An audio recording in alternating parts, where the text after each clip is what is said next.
How to get out of SOS mode on Android. Hi everyone, I'm here to assist you today. Without any delay, let's jump right in. First, open Settings. In Settings, click on Search button at the top right and then search SIM.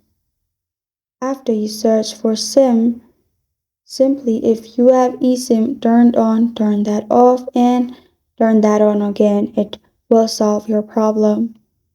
Or simply search Reset and click on Reset Options.